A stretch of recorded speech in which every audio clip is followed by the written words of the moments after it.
Welcome friends, स्वागत है आपका कंप्यूटर साइंस की सीरीज़ में। क्लास 11th के लिए चैप्टर 4 हम डिस्कस कर रहे हैं। आज हम इस चैप्टर का लास्ट पार्ट डिस्कस करेंगे, that is introduction to problem solving का चैप्टर का लास्ट पार्ट। देखिए, इसमें लास्ट टाइम हमने फ्लो चार्ट्स वगैरह के बारे में कुछ इफ एल्स स्टेटमेंट्स वगैरह देखी थी, कंडीशन बेस्ड। अगर आपने वीडियो नहीं देखा है तो प्लीज़ मैं चाहूँगा कि आप उस वीडियो को ज़रूर देखिए, मेरी लिस्ट में मिल जाएगा आपको।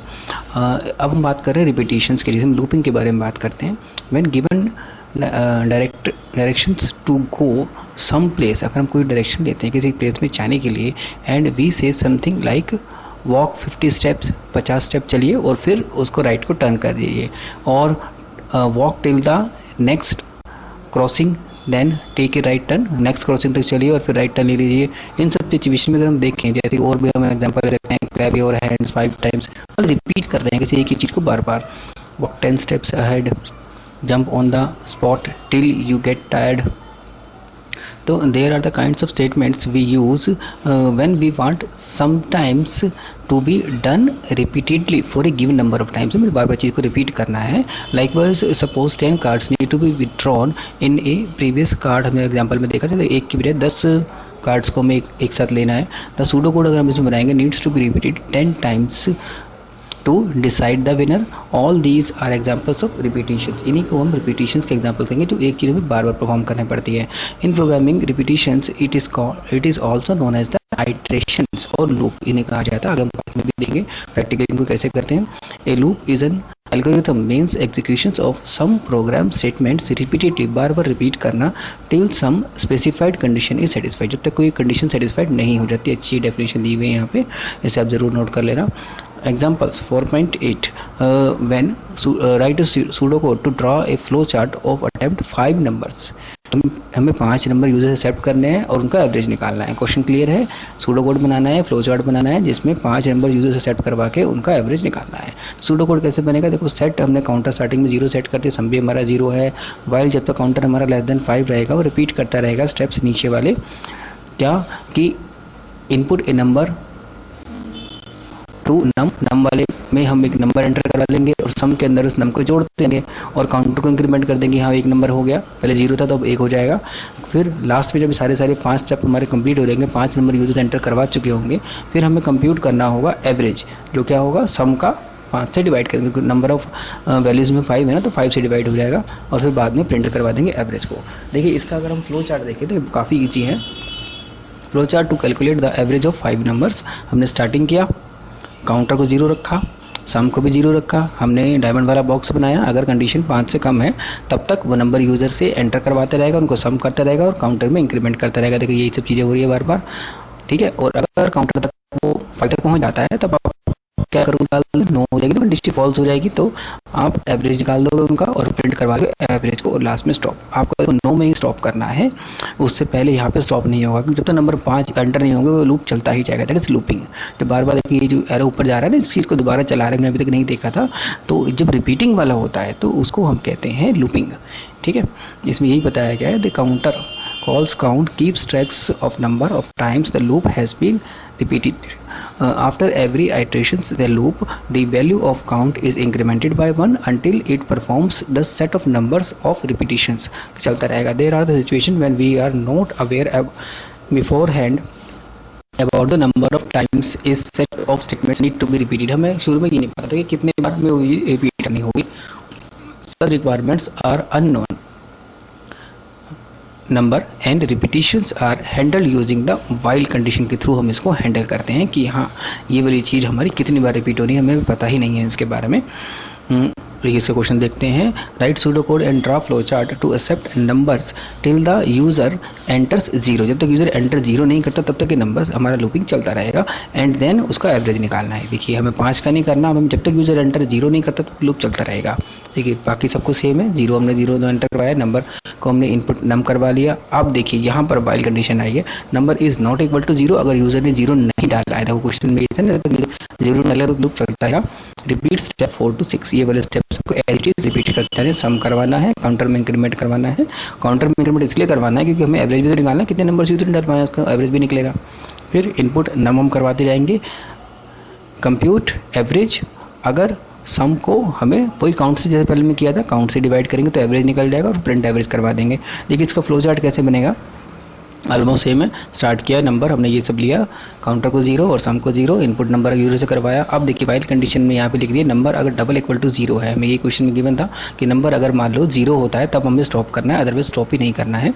तो देखिए जब तक 0 डाला, ठीक है, तो करेगा, अदरवाइज नहीं किया तो वही सेम बाकी प्रोसेस हमें सम करवाना होगा और काउंटर में इंक्रीमेंट करवाना होगा। इनपुट नंबर हम यहाँ पे करवाएंगे, फिर वो बार बार चलता जाएगा।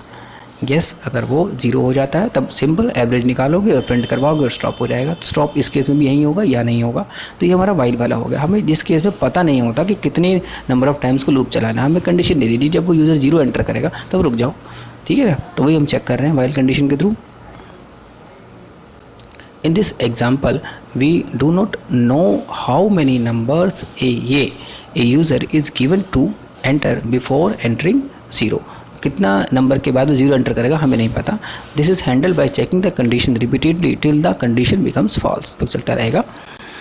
अब देखिए एक नेक्स्ट टॉपिक है इसमें, वेरीफाइंग एल्गोरिथम। एल्गोरिथम में वेरीफाई करना पड़ता है बनाने के बाद, ताकि हमारा वर्क सही बने। Can you imagine what would happen if a banking software does not work correctly? Banking का सॉफ्टवेयर है, अगर वो सही से वर्क ना करे तब क्या होगा? Suppose functioning of the online money transfer module is not program correctly, सही से ना किया जाए, and it credits into the account only half the amount transacted, उसका आधा अमाउंट क्रेडिट करे तो बहुत दिक्कत होगी बैंक को। तो ये तो what happens if the account is debited instead of bearing credit, उल्टा काम हो गया। सच ए फॉल्ट सॉफ्टवेयर, इसमें फॉल्ट सॉफ्टवेयर कहेंगे, will mess up the working of the complete system, को खराब कर देगा, and cause a havoc. Today software is used in even more crucial, बहुत ही ज़्यादा क्रिटिकल सर्विस को रन करने के लिए यूज़ करते हैं इसका, like in the medical fields और इन द स्पेस शटल में भी इसका यूज़ करते हैं। Such software needs to work correctly in every situation. Therefore, the software designer must sure that the functioning of all the components of the defined correctly defined किए गए हो, सही से ये वर्क कर रहे हो, चेक किया जाए और उसको वेरीफाई किया जाए रन करने से पहले, किसी एक्चुअल प्रोग्राम में देने से पहले, वर्क करवाने से पहले उसको प्रॉपर में चेक किया जाए। When we are told that the formula of the sum of the n natural number, को ये फार्मूला रखते हैं, n को बाहर रखते हैं, n+1/2 करते हैं। स्टैटिस्टिक्स में अपने फार्मूला जरूर पढ़ा होगा ये। हाउ डिड वी वेरीफाई, इसको हम वेरीफाई कैसे करेंगे? देखो पहले हम वेरीफाई करने के लिए हमने नंबर को 6 मान लिया, देन हमने क्या किया, मान लो सपोज 6 नंबर है, 6 नंबर हमने लिए, तो उनको टोटल करवाया, 21 आया, और फिर ये फार्मूला इनपुट किया। अगर आउटपुट वही आ रहा है जो प्रोग्राम दे रहा है तो फिर तो ठीक है। We can try with some more numbers, this may be ensure that the formula works correctly। कई तरीके से हम पता लगा सकते हैं। we want to verify that it is working as expected है कि नहीं। to verify we have to take different number of values and go through all the steps of the algorithm yields the desired output, जब तक नहीं मिल जाता हमें, for each input value and may modify or improve as per the need। the methods of taking an input and running through the steps of the algorithm is sometimes called the dry run। इसको हम dry run भी कहते हैं, ठीक है, ध्यान रखना ये वाला पॉइंट एग्जाम में पूरा लगता है। इसको देखो दो चीज़ें होती हैं, क्या चीज़ में हेल्प करता है, identify any incorrect steps in the algorithm, figure out the missing details और स्पेसिफिक इन द एल्गोरिथम, उन सबको पहचानता है वो।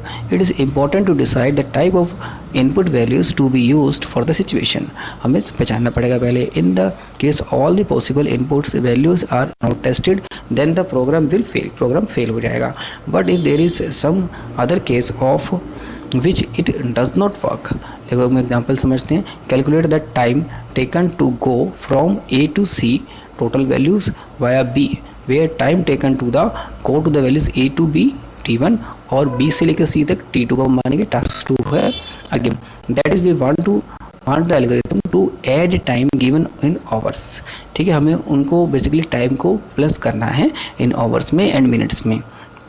एक तरीका देखो ये सिंपल हमने लिया, दो इनपुट आपने करवाया आवर्स और मिनट्स, और फिर वैल्यू को आपने क्या करा, प्रिंट वैल्यू फॉर T2 में हमने वैल्यू एंटर करवाई, दोनों को हमने एंटर करवा लिया, दोनों को सिंपल हमने आवर जोड़ दिए, मिनट में मिनट जोड़ दिए, ठीक है, और बाद में दोनों को प्रिंट करवा दिया। अगर हम इसको देखो वेरीफाई करें, हमने एक पे किया भी, एक ने मान लो सपोज 5 घंटे और 20 मिनट डाले, दूसरे ने 7 घंटे और 30 मिनट डाले, तब तो रिजल्ट बिल्कुल ठीक आएगा। यहाँ पे दोनों प्लस हो गया, देखो 12 आ गया, इधर प्लस हुआ तो 50 मिनट आ गया। लेकिन अगर हम इसको इस पर चेक करते हैं, मान लो सपोज T2 ने आपके 2 घंटे और 20 मिनट डाला, तो T1 ने 4 घंटे और 50 मिनट डाला, तो उस केस में देखो 6 घंटे 70 मिनट हो जाएगा, जो गलत होगा। होना ही आना चाहिए था कि 70 मिनट होते मतलब 60 से ऊपर होते ही वो इसमें इंक्रीमेंट करके 7 घंटे और 10 मिनट होना चाहिए था, लेकिन ऐसा इसमें नहीं हो पाएगा क्योंकि ओवर में ओवर जुड़ रहे हैं, मिनट में मिनट जुड़ रहे हैं। तो इसको हम कैसे ठीक करेंगे, हमें क्या होना चाहिए था इसमें, देखो will work only when M मतलब मिनट का 1 और मिनट का 2 का टोटल अगर लेस देन 60 तो एल्गोरिथम काम करेगी। अदरवाइज इसमें आपको क्या करना पड़ेगा, व्हेन अगर एक ग्रेटर देन 60 है then the algorithm should increase the sum of the hours by 1 को मतलब आवर्स को हमें 1 से बढ़ाना पड़ेगा एंड रिड्यूस द मंथ जो मिनट्स होंगे उनको 60 से घटाना पड़ेगा। 2 काम करने पड़ेंगे। देखिए इसके लिए हम क्या करेंगे, मॉडिफाइड एल्गोरिथम में देखिए यहाँ हमने ये चेंज किया, ये सब एज इट इज़ है। इसके बाद हमने क्या किया, इफ़ द टोटल का जो मंथ जो मिनट का टोटल है वो आपका ग्रेटर देन 60 है देन आवर में इंक्रीमेंट करना पड़ेगा और मिनट्स में से 60 घटाना पड़ेगा। ये बाकी सेम रहेगा एज इट इज़। अब इस केस में अगर हम चेक करेंगे कि तो ये हमारा 7 घंटे 10 मिनट ही आएगा। एल्गोरिथम इज वर्किंग करेक्टली, बिल्कुल सही काम करेगा इस केस में। It is important to verify an algorithm since the efforts required to catch and fix a mistake is minimum, ताकि वो आगे मिनिमम एफर्ट से में काम कर सके। देखिए नेक्स्ट देखते हैं इसमें कंप्रेशंस ऑफ द एल्गोरिथम को कंप्रेस कैसे किया जाए, मतलब छोटा कैसे किया जाए। देखिए इसमें क्या होगा, consider problem of finding whether a given number is prime और नॉट, कि नंबर हमें पता लगाना है कि प्राइम है या नहीं। इसके लिए हम क्या करेंगे, prime numbers are of the greater importance of the computer science importance रहती है, इसलिए हम इसको चेक करेंगे। There will be 4 different way write algorithm to check whether given number is prime और नॉट। उसको चेक करने के लिए 4 तरीके। देखिए पहले क्या करेंगे हम, starting with the divisor 2 divide the given number, divide 2 से स्टार्ट करके dividend and check if there is any factor. सारे चेक करते रहेंगे फैक्टर है कि नहीं उस नंबर तक। Increase the divisor in each iterations and repeat the previous step as long as the divisor, जब तक लेस देन होगा डिविडेंड तक, तब तक हम उसको चेक ही करते जाएंगे, हर वैल्यू से चेक करेंगे। ठीक है, दूसरे में क्या कर रहे हैं, only test up to the half of the given values divided dividend because the divisor cannot be the more than the half of the divisor। तो इसे हाफ से ज़्यादा तो होगा ही नहीं वो, तो इसलिए इसको हाफ से चेक कर लीजिए। नेक्स्ट केस में only test up to square root, सिर्फ स्क्वायर रूट तक चेक करो डिविडेंड, तब उससे भी काम हो सकता है। गिवन तो तरीका हो सकता है, given a prior list of prime numbers आपने रखे टिल 100 तक, divide the given numbers by each number in the list, सबसे डिवाइड करते जाओ। If not divisible by the numbers then हम कह सकते हैं कि नंबर प्राइम में, अदरवाइज नहीं है। और अगर हम सभी केसेस को देखें द क्वेश्चन में आता है कि which is the method is better and efficient, कौन सा बेटर होगा और कौन सा एफिशिएंट होगा। चारों तरीके काम करेंगे लेकिन बढ़िया और सही कौन सा रहेगा, इसको देखो करने के लिए हम क्या करेंगे, if the given number is larger this method will take more given time. ठीक है, इसमें देखो फर्स्ट वाले में अगर हम करते हैं लार्जर नंबर्स के लिए तो उसमें बहुत ज़्यादा टाइम लगेगा क्योंकि वो आखिर तक सभी नंबर्स पे चेक करना पड़ेगा। 2 में अगर हम देखिए इज मोर एफिशिएंट देन 1 क्योंकि हाफ पे ही चेक कर रहा है, सब पे चेक नहीं कर रहा। एल्गोरिथम 3 में अगर हम देखें is more efficient as it checks for the divisibility till the square root से चेक करेगा और भी अच्छा रहेगा, therefore further reducing the time taken. लेकिन अगर हम फोर्थ के बारे में बात करते हैं, use only the prime number smaller than the given numbers for divisibility it further reduces the time in calculation, बिल्कुल घटाएगा। लेकिन इसमें एक दिक्कत है, we requires to store the list of prime numbers first, हमें पहले से भी उन नंबर्स की लिस्ट को बना के स्टोर करवाना पड़ेगा उससे बार बार कंपेयर करने के लिए, तो उसमें मेमोरी ज़्यादा लगेगी। Thus it takes additional memory even through it gives lesser calculation देगा। फिर नेक्स्ट आ रहा है, algorithms can be compared and analyzed on the basis of the amount of processing time they need to run and amount of memory that is needed to execute the algorithm। मतलब amount of memory भी देखना है और time कितना लगेगा, दोनों चीज़ें देखनी पड़ेगी। These are terms at time and complexity and the space complexity, कितना स्पेस ले रहा है और कितना टाइम में एग्जीक्यूट हो रहा है, दोनों चीज़ें देखनी पड़ेगी। The choice of an algorithm over another is done depending on how efficient they are in terms of processing time, तो उसमें आपका टाइम की कम्प्लेक्सिटी और मेमोरी कितना ले रहा है, यूटिलाइज कर रहा है, दैट इज स्पेस कम्प्लेक्सिटी। अब देखिए मान लो एल्गोरिथम हमारी बन गई, उसके बाद हम बात करेंगे कोडिंग की। It should be coded in the high level language में रखा जाए तो ज़्यादा ईजी रहेगा, selected by the programmer. The ordered set of instructions are written in the programming language by following its syntax. Syntax is a set of rules and grammars that governs the formulations of the statements in the language, such as spelling checking करना order of words को check करना, punctuations को check करना, ये सब syntax में आता है जो रूल्स को चेक करता है। द मशीन लैंग्वेज और लो लेवल लैंग्वेज जो 0 और 1 को वे में काम करती है इज द आइडियल वे, अच्छा वे माना जाएगा to write an computer program, क्योंकि program written in the binary digits are directly understandable by the computer hardware, जल्दी समझ जाएगा उसको, तो टाइम ऑब्वियसली कम लगेगा। But there is difficult to deal with the comprehensed by the humans उसको नहीं समझ पाएंगे, तो राइट करना और उसको समझना, मेंटेन करने में दिक्कत आएगी।